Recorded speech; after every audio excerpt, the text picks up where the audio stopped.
Christmas Storybook Collection.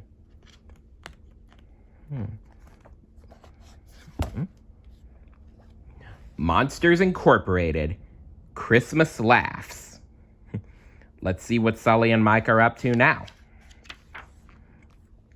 Mike Wazowski, the green one-eyed monster, was on the Monsters Incorporated laugh floor. He couldn't keep from looking at the laugh meter. It showed all of the laughs the monsters had collected by telling kids jokes. The laughs were turned into energy for the city of Monstropolis. Monsters Incorporated had always been able to collect enough laughs to make sure the monsters never had to worry about losing power. But with Christmas around the corner, it seemed as if more and more kids were on vacation. That made it harder to collect laughs. Mike worried that there wouldn't be enough power to light up the Christmas tree in the city center. It was a Monstropolis tradition that everyone looked forward to. "Come on, monsters," he called out. "Think funny." Mike watched one monster go through a child's closet door. When he came back onto the laugh floor, Mike looked at the counter that collected laughs. It wasn't even half full. Shoot. Just then, Sully showed up. The big furry blue monster was the president of Monsters Incorporated. He was also Mike's best friend. "How's it going, Mike?" asked Sully. Fine, Mike answered nervously. He didn't want his boss to know they were running short on laughs. "That Christmas tree will be lit up in no time." Mike saw Sully peek over at the laugh meter. "I bet there are a lot of kids who are..." Sully started. "No time to talk, buddy," Mike cut him off. He guided Sully toward the door. "Gotta get back to work and collect those laughs." "Okay," said Sully. "See you later." As soon as Sully left, Mike called out again, Let's go! Collect those laughs. Christmas is just around the corner." The monsters worked even harder at being funny and entertaining. One monster even juggled 7 plates and spun another plate on his head. The child watching him broke into giggles and clapped wildly. The laugh canister quickly filled up.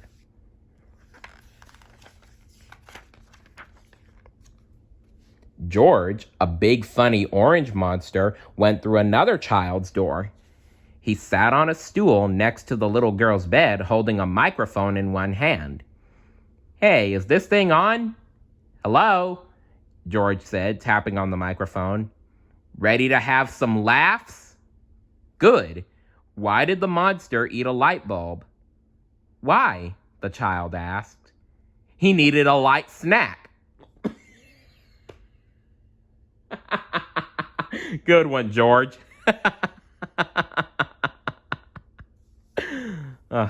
Anyway, George exclaimed, and the little girl roared with laughter. Wait, I have more." He told another joke that sent the child into giggles. On the laugh floor, Mike watched the canister outside the door fill up.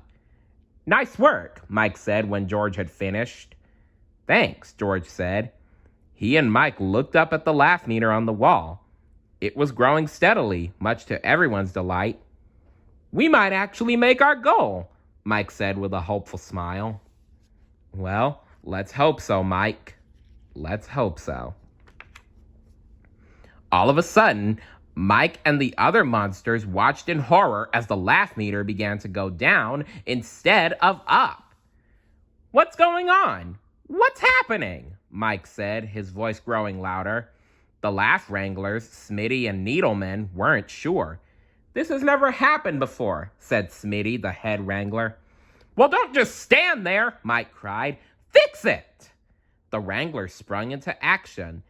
After a while, they discovered a leak in the laugh tank where all the laughs were stored. "Oh dear, that's bad." The monsters on the laugh floor were worried. They wondered if all their hard work had been for nothing. "Ho, ho, ho," came a cheerful voice. Mike looked up and saw Santa Claus walking onto the floor. Then he realized it was Sully dressed in a Santa suit. I'm just getting into the Christmas spirit, Sully explained. Then he looked around. It looks like I'm the only one. What's going on? Mike explained the problem. But I've got everything under control, Sully. I'm sure you do, Sully replied. I'm just going to see if there's anything I can do to help.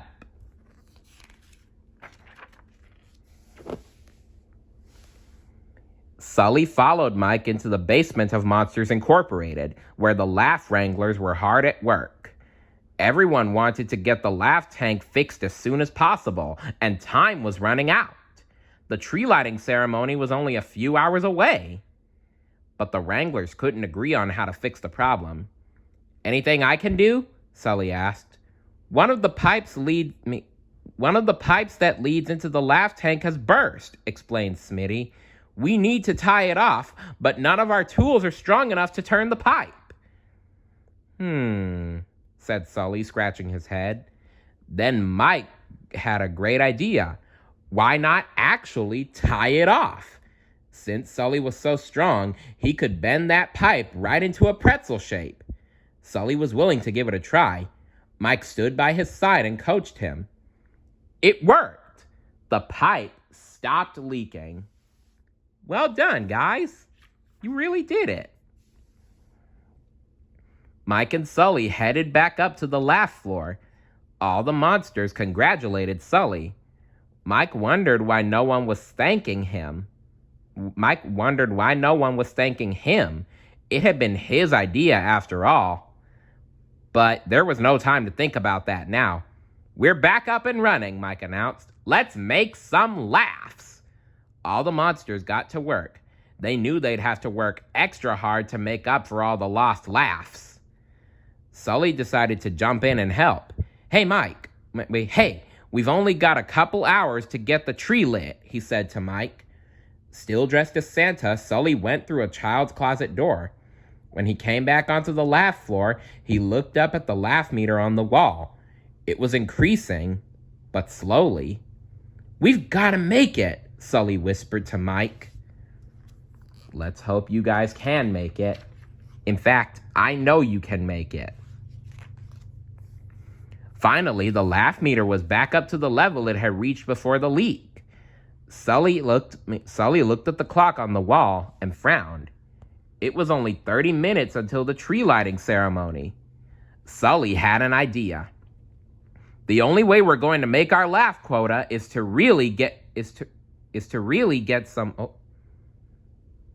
get some really over-the-top laughs. Mike nodded in agreement. We need a grand slam here, continued Sully. We need a special kind of monster, one with perfect timing, star quality, a natural at comedy, a one-eyed sensation. Mike realized what Sully was trying to do. He crossed his arms and shook his head. No, Sully, absolutely not. The Christmas tree lighting is only half an hour away, Sully told him. Come on, Mike. The whole city is depending on you. That was all Mike needed to hear. You're right. Let's do it, he said. But you're coming with me. Sully and Mike went through a door together. Sully was still dressed as Santa, and Mike had dressed up as an elf. To their delight, a little girl's sleepover was going on. Mike started with some of his best jokes. Hey, Sully, I've got to walk 25 miles to get home. Why don't you take a train? Sully asked, playing along. I did once, but my mother made me give it back, Mike said. The kids in the room laughed, but not as hard as the monsters had hoped. After a few more jokes, Mike realized he'd have to try something else. He picked up the sack of toys Sully had brought in, but it was far too heavy for him. Whoa! He exclaimed as he tripped. He landed upside down, and the sack of toys spilled out around him. He sat up with a doll draped over his head and a toy race car stuck to his foot. The kids roared with laughter. They begged for more, and Mike happily tumbled and tripped for them again.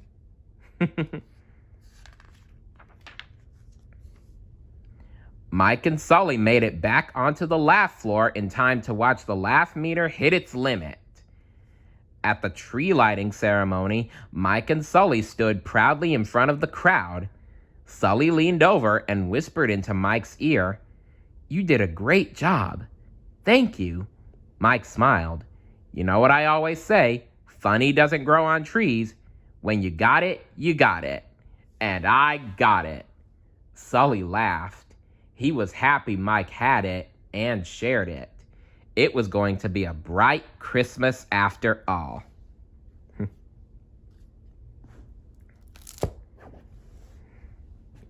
Yep, you can even work hard to make Christmas come true. Stay tuned for the next story.